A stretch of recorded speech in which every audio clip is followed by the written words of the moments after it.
បាច់ត្រូវតែយកទឹកដ៏ពិសិដ្ឋរបស់នគរវិមានសស្ដេចក៏បាននិយាយទៀតថាបើសិនជាយើងឲ្យទឹកនេះទៅមនុស្សគ្រប់គ្នាថ្ងៃណាមួយវានឹងអស់អញ្ចឹងយើងមិនឲ្យជាដាច់ខាតដើម្បីប្រាប់ដំណឹងអាក្រក់ដែរថានាងច័ន្ទបានលាចាកជាមួយនឹងកូនក្នុងផ្ទៃហើយដើម្បីដាក់បណ្ដាសាស្ដេចមួងសាមិនឲ្យមានកូនឡើងស្នំរីកហើយមិនឲ្យពួកគេជួបមុខកូនចៅរបស់ពួកគេឡើយជាយូរលំណាស់មកហើយមានទីក្រុងធំមួយស្ថិតនៅច្រាំងទន្លេសាបនៅក្នុងទឹកដីនៃប្រទេសតាំងកាគ្រប់គ្រងដោយស្ដេចអ៊ីនខាំនិងអគ្គមហេសីម៉ែនមឿនមានភូមិមួយនៅជើងភ្នំ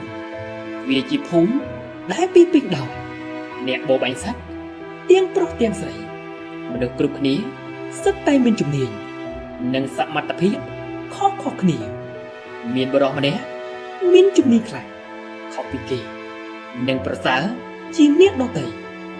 គាត់មានឈ្មោះថាឯកខាំបានធ្វើជាព្រានប្រៃតាមកំឡងលោកឪពុករបស់គេរហូតដល់ឯកខាំធំពេញវ័យឪពុកម្ដាយរបស់គាត់ក៏បានលាចាកទៅដូច្នេះឯកខាំត្រូវរស់នៅតែម្នាក់ឯងពេលវេលាកាន់តែកន្លងទៅមានកម្មវិធីបណ្ដែតប្រទេសពន្លឺព្រះច័ន្ទនៅថ្ងៃពេញបូរមីចែងចាំងចុះមកលើភូមិមានអ្នកប្រមាញ់ស្រីស្អាតម្នាក់ក្នុងយុគនោះស្ត្រីនោះមានឈ្មោះថាអូនច័ន្ទឯកខាំបានធ្លាក់ក្នុងអណ្ដូងស្នេហ៍នាងភ្លាមពួកគេបានស្រឡាញ់គ្នាហើយបានរៀបការនិងរស់នៅជាមួយគ្នាជាប្តីប្រពន្ធជារៀងរាល់ថ្ងៃឯកខាំនិងអូនច័ន្ទបានចូលព្រៃដើម្បីបរបាញ់សត្វពេលបានសត្វហើយពួកគេតែងតែយកវាទៅលក់ក្នុងទីក្រុងគូស្នេហ៍មួយគូនេះបានរស់នៅជាមួយគ្នាយ៉ាងមានសុភមង្គល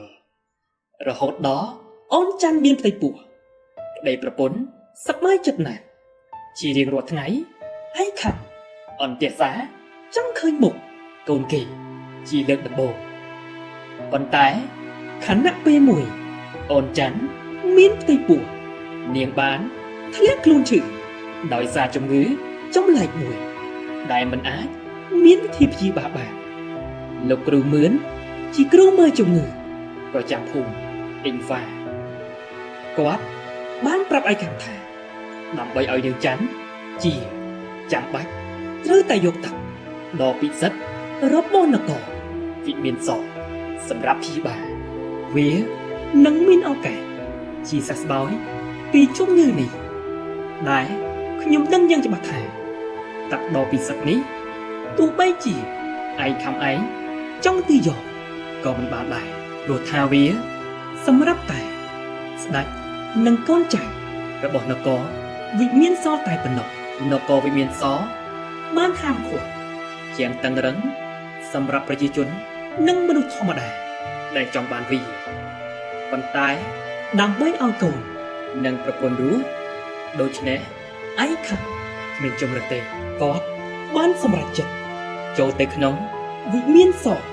ដើម្បីសុំទឹកដ៏ពិសិដ្ឋពីស្ដេចមួងសាតែស្ដេចមួងសាគ្មានមេត្តាមិនឲ្យទឹកដ៏ពិសិដ្ឋនេះទៅឯកខាំសូម្បីតែទឹកមួយដំណក់ស្ដេចក៏បាននិយាយទៀតថាបើសិនជាយើងឲ្យទឹកនេះទៅមនុស្សគ្រប់គ្នាថ្ងៃណាមួយវានឹងអស់អញ្ចឹងយើងមិនឲ្យជាដាច់ខាតធ្វើឲ្យឯកខាំខឹងខ្លាំងណាស់ប៉ុន្តែគាត់បានទប់ចិត្តមិនហ៊ាន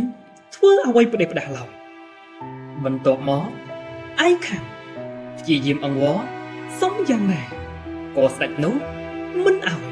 ទោះបីជាត្រូវតែហ៊ានអូសចេញពីរាជវាំងក៏ដោយគាត់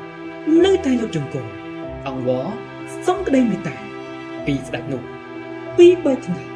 កន្លងផុតទៅលោកគ្រូមឿនបានមករកឯកខាំ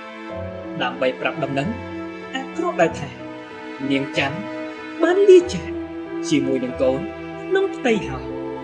ការបាត់បង់នេះធ្វើឲ្យឯខាងសោកស្ដាយណាស់និងវង្វេងស្មារតីជាខ្លាំងគាត់ប្រញាប់រត់ទៅផ្ទះទាំងតែគ្នាគាត់បានអោបសោកប្រពន្ធគាត់ជាប់គ្រូពីការឈឺចាប់មួយនេះបានប្រែក្លាយជាកំហឹងជពោះស្ដេចមួងសាក្រោមសម្ដីរបស់គាត់បានជួបទឹកទៅចេញហើយធ្វើដំណើរទៅកាន់ទីសក្ការៈភ្នំក្រហមជាទីដ៏ស័ក្តិសិទ្ធិបរិសុទ្ធបំផុតដើម្បីដាក់បណ្ដាសាស្ដេចមួងសាមិនឲ្យមានកូនឡើងស្នងរាជហើយមិនឲ្យពួកគេជួបមុខកូនចៅរបស់ពួកគេឡើយដោយដែលគាត់មិនមានឱកាស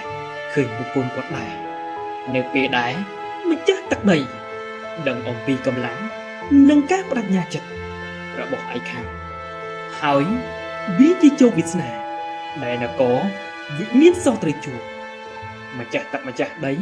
ភ្នំក្រហមបានឲ្យបណ្ដាសាឯខាងស័ក្តិសិទ្ធិ